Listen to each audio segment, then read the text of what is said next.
Bu video süni intellekt vasitəsilə səsləndirilmişdir. Buna görə də tələffüz və ya intonasiya ilə bağlı kiçik texniki qüsurlar ola bilər. Bu cür nüansları anlayışla qarşılamanızı xahiş edirik. Video məşhur Amerikalı aktyor Denzel Washington'ın nitqi haqqındadır. O, Hollywoodun ən tanınmış və nüfuzlu aktyorlarından biridir. 2 dəfə Academy Award, Oscar mükafatı qazanmışdır və uzun illərdir kino sənayesində fəaliyyət göstərir. Denzel Washington yalnız aktyor kimi deyil, həm də rejissor və prodüser kimi tanınır. Onun çıxışları çox vaxt motivasiya edici və həyat təcrübəsinə əsaslanan fikirlərlə yadda qalır. Bu videoda onun gənclərə ünvanladığı məşhur motivasiya nitqinin məzmunu təqdim olunur. Nömrə 1. Tanrını birinci yerə qoyun. Etdiyin hər şeydə Tanrını birinci yerə qoy.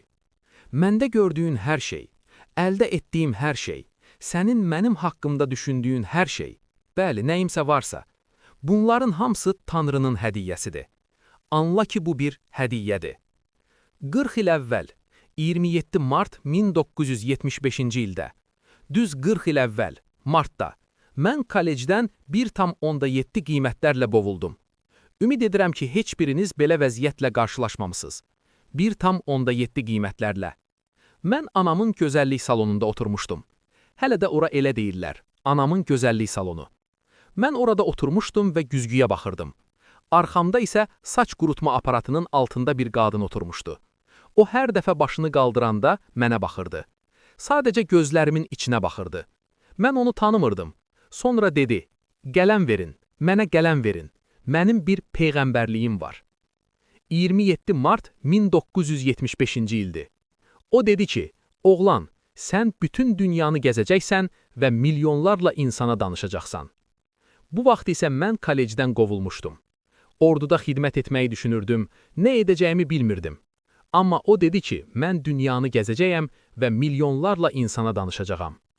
Və həqiqətən də mən dünyanı gəzdim və milyonlarla insana danışdım. Amma əsas məsələ bu deyil. Əsas olan dünyanı gəzəcəyim deyildi. Əsas olan o gün mənə dediyi və mənə öyrətdiyi şeydir. Və bu sözlər bugünə qədər mənimlə qalıb. Mən qorunurdum.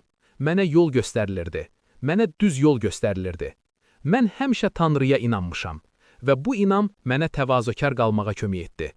Mən həmişə onun ardınca getməmişəm. Amma o həmişə mənimlə olub. Ona görə də etdiyiniz hər şeydə onun ardınca gedin. Əgər mənim etdiyim şeyi etməyi istədiyinizi düşünürsünüzsə, mənim etdiyim kimi edin və Tanrıya inanın və ardınca gedin. Nömrə 2. Uğursuzluq yaşayın. Bəli, düz eşitdiniz. Uğursuzluq yaşayın.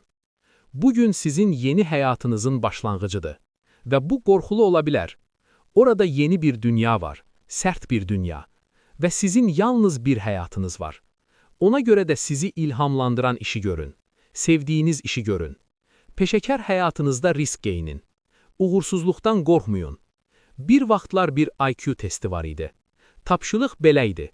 Qələmi kağızdan qaldırmadan 9 nöqtənin içində 5 xətt çəkin. Bunu etməyin yeganə yolu çərçivədən kənara çıxmaqdır. Ona görə də çərçivədən kənara çıxmaqdan qorxmayın. Qeyri-adi düşünməkdən qorxmayın. Böyük uğursuzluqlardan qorxmayın. Böyük xəyallar qurun. Amma unutmayın, məqsədsiz xəyallar sadəcə xəyallardır və sonda insanı məyusluğa aparır. Ona görə də xəyal qurun, amma məqsədlər qoyun. Həyat məqsədləri, illik məqsədlər, aylıq məqsədlər, günlük məqsədlər. Mən hər gün özümə məqsəd qoymağa çalışıram. Bəzən məqsədim sadəcə kiməsə əsəbləşməmək olur. Sadə məqsədlər. Amma məqsədlər qoyun və anlayın ki, onlara çatmaq üçün intizam və davamlılıq lazımdır.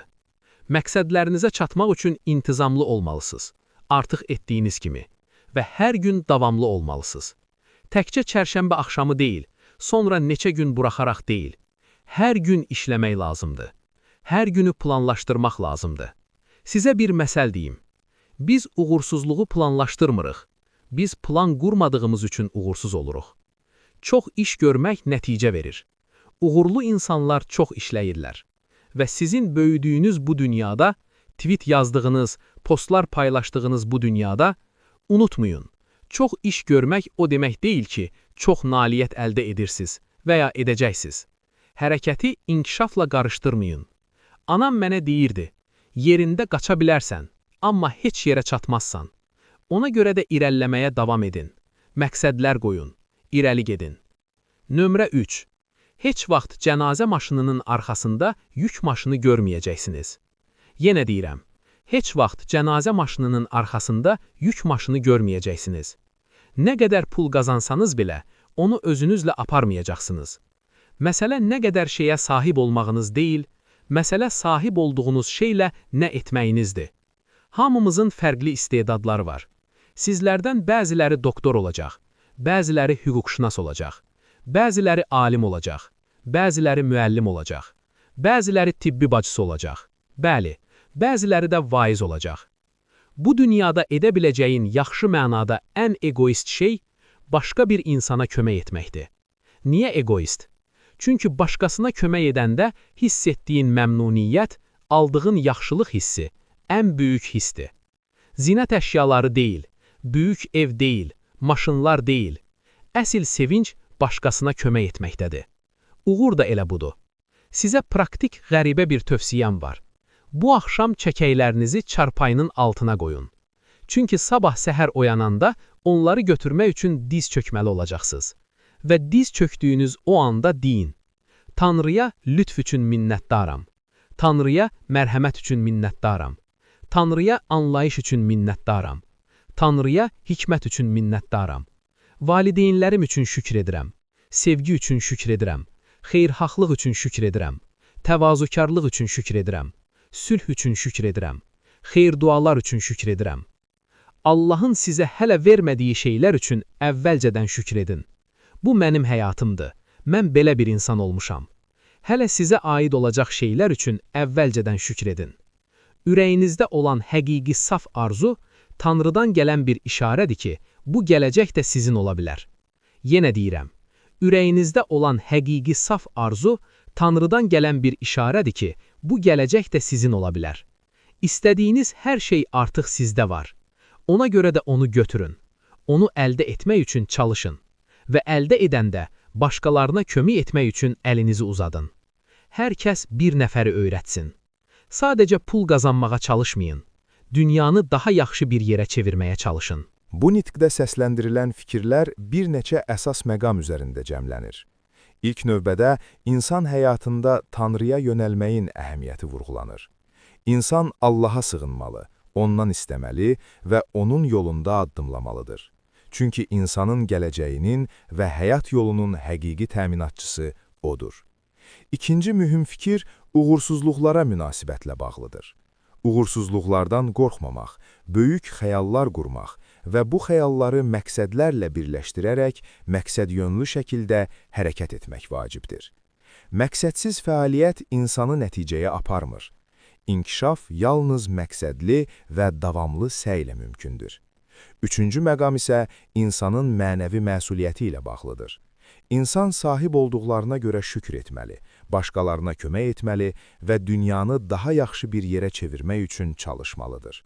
İnsan cəmiyyət üçün nur və duz olmağa, yəni yaxşılıq və fayda gətirməyə çalışmalıdır. Nəticə etibarilə bu prinsiplər Tanrıya yönəlmək, məqsədli şəkildə çalışmaq və başqalarına xeyir vermək sadəcə maddi uğur qazanmaqdan daha yüksək və daha dəyərli həyat yolunu göstərir. Diqqətinizə görə təşəkkür edirik.